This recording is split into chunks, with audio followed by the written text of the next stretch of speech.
Сәлем достар, бүгін сіздермен керемет ауызда ерейтін дәмді сметаник пирогын дайындайтын боламыз. Құрамына қажетті тағамдардың бәрін описаниедан таба аласыздар. Алдымен ыдысымызға ұнды себеміз, содан соң сары майды салып, жақсылап крошки, яғни үгітілген қамыр дайындайтын боламыз. Пирогтың дайындалу тәсілі өте оңай, сондықтан менің рецептім бойынша дайындауға кеңес беремін. Тағы айта кетерім, менің каналыма тіркеліп отырыңыздар, каналыма кіріп, тағы да керемет рецепттерді тамашалап қарауыңызға болады. Лайк басып, комментарий жазуды ұмытпаймыз. Рахмет. Келесі қамырдың үстіне разрыхлитель, яғни қопсытқыш қосамыз және де қант қосамыз. Содан соң бір жұмыртқаны жарып қосамыз және де жақсылап бәрін араластырып, біріктіріп, қамыр илейтін боламыз.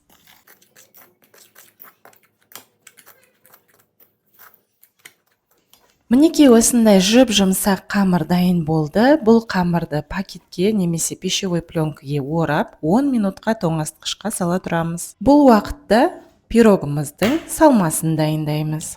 Салмасына 2 жұмыртқаны аламыз, содан соң үстіне қант қосамыз. Содан соң ванилин қосатын боламыз. Ванилин пирогымызға өте керемет иіс беріп тұрады.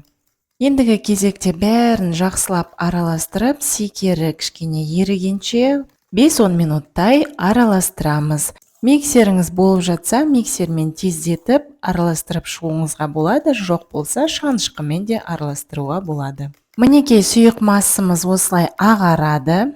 Енді тек қана қаймақты қосу қалды. Қаймақ 20% болған жақсы, бірақ 15% қаймақты да қолдануға болады. Басты құпиясы, тек 15% қаймақ қолдансаңыз, піскеннен соң суытып, тоңазытқышқа қатырып алу қажет болады. Бәрі дайын болды, тек қана форманы дайындаймыз. Менің формам ашылмайтын болғандықтан, мен жан-жағына, астына бәріне сары май жағып шығамын, пирогымды шығарғанда жеңіл болу үшін. Қамырымызды тоңазытқыштан шығарып алып, форманың ішіне осылай жайып шығамыз.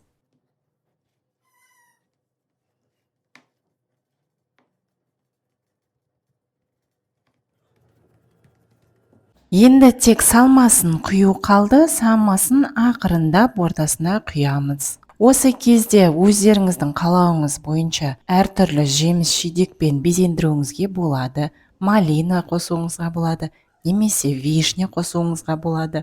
Алдын ала қызып тұрған пешке 180 градуста 25-30 минутта пісіріп аламыз.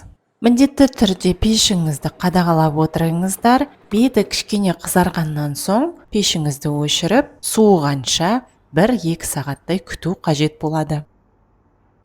Мінекей, жегенде ауызда ерейтін өте дәмді сметаник пирогымыз дайын болды. Менің қарапайым және тез рецептіммен дайындап көрсеңіз, еш өкінбейсіздер. Қарағандарыңызға көп рахмет. Каналыма тіркелуді ұмытпаңыздар. Пікірлеріңіз болса, осы видеоның астына жазып кетіңіздер және де лайк басуды ұмытпаңыз. Астарыңыз дәмді болсын, сау болыңыздар.